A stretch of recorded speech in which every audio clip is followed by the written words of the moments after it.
Friends ఎలా ఉన్నారు, బాగున్నారా? చూడండి పైన వీడియోలో అతని ఫ్యామిలీ కోసం ఎంత కష్టపడుతున్నాడో చూడండి. కత్తులు మనం బొగ్గులు పోసి అలా చర్చకుండా ఆయన అసలు కాల్చకుండా ఏం చేయకుండా కత్తుల్ని గొడ్డల్ని షాకుల్ని ఎలా పడుతున్నాడో మీరు చూడండి. మీకు లైవ్లో చూపిస్తున్నాను. పైన ఎంత కష్టపడుతుందో మీకు అర్థమైపోతుంది. అది చూస్తేనే మీకు. నాకైతే ఆయన కళల్లో ఆయన కుటుంబం కోసం ఎంత కష్టపడుతున్నది, ఆ కష్టానికి దగ్గర కళల్లో ఆనందం కనబడుతుంది. చూడండి ఫ్రెండ్స్, ఎంత నాకైతే మస్తు సంతోషం అనిపించింది. అడిగిన అన్న ఎట్లా అంటే కుటుంబం కోసం తప్పదు, మా ఎప్పటి నుంచో చేస్తున్నా తమ్ముడు అని చెప్పిండు. సంతోషం నాకు మాత్రం, అది మాత్రం ఫుల్ హ్యాపీ.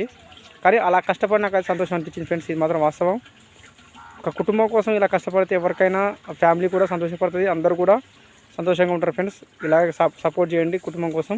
కొంతమంది చేయండి, ఆటోమేటిక్గా మీ కుటుంబం బాగుపడతారు, మీరు బాగుపడతారు ఫ్రెండ్స్. నేను చెప్పడం నా ధర్మం.